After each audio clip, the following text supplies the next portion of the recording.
London से birthday मनाने आए पति को मारकर ड्रम में भर देने वाली पत्नी। शादी के 14 दिन बाद ही सुपारी देकर पति की हत्या कराने वाली पत्नी। हनीमून में ही पति को मरवा देने वाली पत्नी। पति की नौकरी पाने के लिए उसका गला घोंट देने वाली पत्नी। कोर्ट की सहायता से पति को आत्महत्या के लिए विवश करने वाली पत्नी।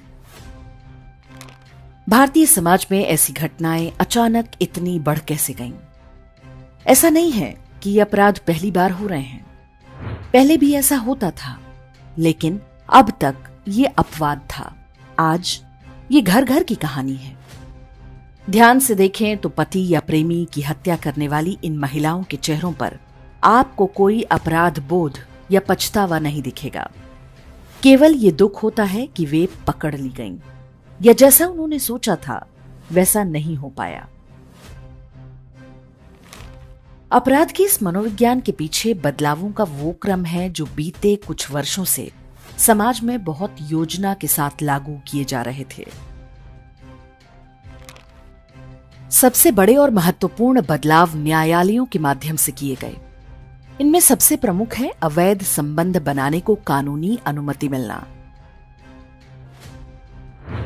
वर्ष 2018 में सुप्रीम कोर्ट ने धारा 497 को असंवैधानिक ठहरा दिया। इस धारा के अंतर्गत एक विवाहित स्त्री का पति के अतिरिक्त किसी अन्य पुरुष से शारीरिक संबंध बनाना अर्थात एडल्ट्री गैर कानूनी था। कानून में महिला को नहीं बल्कि उस पुरुष को दंडित किया जाता था जिसने अवैध संबंध बनाए। इटली में रहने वाले भारतीय मूल के एक ईसाई जोसेफ शाइन ने अपने वकील के माध्यम से याचिका डालकर धारा 497 को चुनौती दी। सुप्रीम कोर्ट की संवैधानिक पीठ ने इसके आधार पर धारा 497 को पूरी तरह समाप्त कर दिया। हालांकि एडल्ट्री को तलाक के लिए आधार के रूप में बनाए रखा। सर्वोच्च न्यायालय के इस एक निर्णय के बाद तो मानो फ्लड गेट ही खुल गया। अदालतों ने ऐसे निर्णय सुनाने आरंभ किए जो भारतीय समाज के लिए कल्पना से भी परे थे। पंजाब और हरियाणा हाईकोर्ट ने कहा कि कोई महिला अपने पति की हत्या कर दे तो भी वो उसकी पेंशन की हकदार होगी। दिल्ली, पटना समेत कई उच्च न्यायालयों ने निर्णय दिया कि यदि कोई महिला कभी कभार अवैध संबंध बनाती है तो उसके आधार पर पति तलाक नहीं मांग सकता, लेकिन उसे पत्नी को गुजारा भत्ता यानी मेंटेनेंस देना पड़ेगा। मध्य प्रदेश हाईकोर्ट ने एक कदम आगे बढ़ते हुए कहा कि कोई महिला चाहे अपने पति के साथ क्रूरता या कभी कभार अन्य पुरुषों के साथ रिश्ते बनाए तो ये कोई अपराध नहीं, पति को उसे मेंटेनेंस देना ही पड़ेगा। पंजाब हरियाणा हाईकोर्ट ने एक विकलांग व्यक्ति को आदेश दिया कि तलाक के बदले वो अपनी पत्नी को 25 लाख रुपए दे, जबकि ये सिद्ध हो चुका था कि पत्नी उसे बुरी तरह मारा पीटा करती थी। बॉम्बे हाईकोर्ट ने आदेश दिया कि पति भिखारी या अपंग ही क्यों ना हो, उसे पत्नी को गुजारा भत्ता देना ही होगा। मध्य प्रदेश हाईकोर्ट ने लिव इन रिलेशनशिप में भी लड़के के लिए मेंटेनेंस देना जरूरी कर दिया। सुप्रीम कोर्ट ने आदेश दिया कि यदि पत्नी किसी और के बच्चे को जन्म देती है तो भी पति उसका डीएनए टेस्ट नहीं करा सकता, लेकिन पति को उस अवैध बच्चे का पालन पोषण करना होगा और अपनी संपत्ति में अधिकार भी देना होगा। कुल मिलाकर न्यायपालिका ने महिलाओं को जब चाहे विवाह के बाहर अवैध संबंध बनाने की छूट दे दी। ऐसा करते वे यदि पकड़ी जाएं और तलाक की नौबत आ जाए तब भी पति की संपत्ति और गुजारा भत्ते पर उनका अधिकार बना रहेगा। इन निर्णयों ने आपराधिक मानसिकता वाले परिवारों और महिलाओं को खुली कानूनी छूट दे दी। उन्होंने इसे ब्लैकमेल करने का हथियार बना लिया। धारा 497 हटाकर अवैध संबंधों की छूट देने के सुप्रीम कोर्ट के निर्णय के साथ ही अचानक ऐसे टीवी सीरियल्स, फिल्म्स और वेब सीरीज की बाढ़ आ गई जिनमें महिला को अपने पति या प्रेमी की हत्या करते या उस पर हिंसा करते दिखाया जाने लगा। इन सभी में पुरुष को ही खलनायक और महिला को पीड़ित के रूप में दिखाया जाने लगा।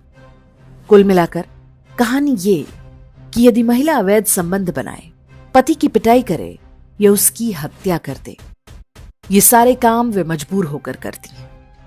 उन्हें ऐसा करने पर कोई अपराध बोध नहीं होना चाहिए। साथ ही वेब सीरीज में महिलाओं की शराब, सिगरेट पीने या ड्रग्स लेने को बहुत सहज रूप में दिखाया जाने लगा।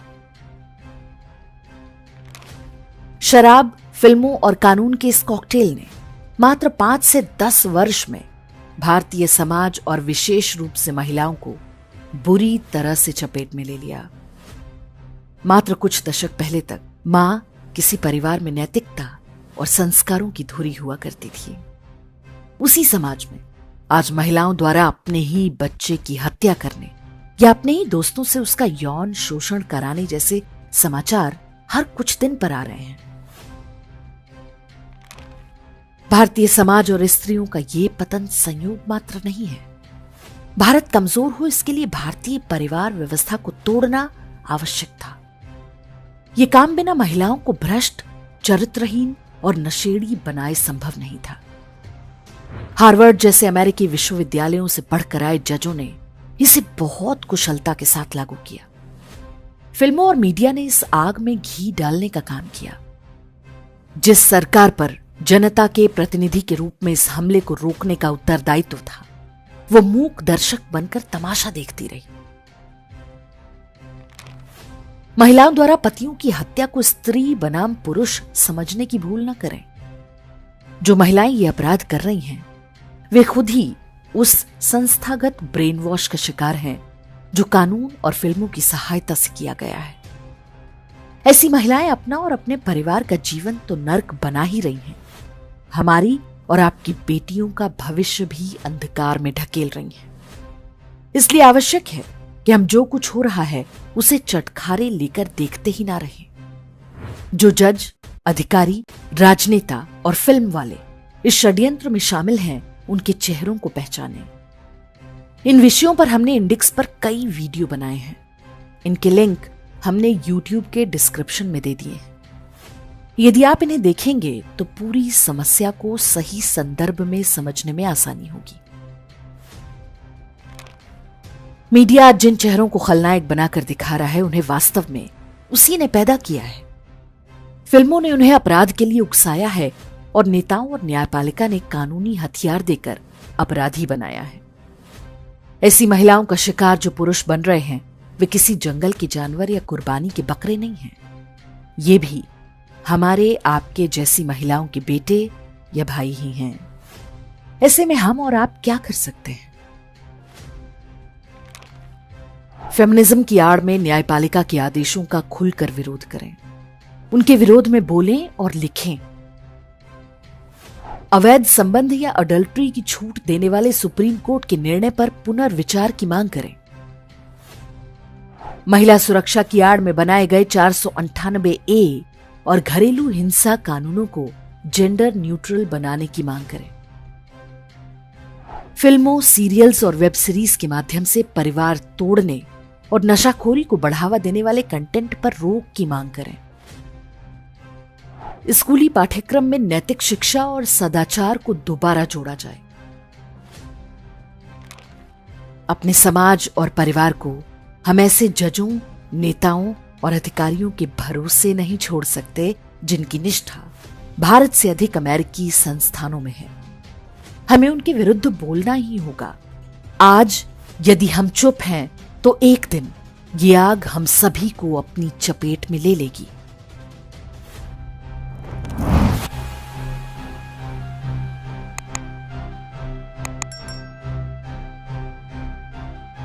इंडेक्स ऑनलाइन के वीडियो समाज को समर्पित हैं। आप इनको डाउनलोड करके जैसे चाहे वैसे प्रयोग कर सकते हैं। चाहे तो आप हमारे टेलीग्राम चैनल से जुड़ सकते हैं। वहां सारे नए पुराने वीडियो आपको मिल जाएंगे। हमारे सोशल मीडिया लिंक हर वीडियो के डिस्क्रिप्शन में होते हैं। हमारा एकमात्र उद्देश्य हिंदू समाज को जागृत और एकजुट करना है। इसमें सहभागी बने। धन्यवाद।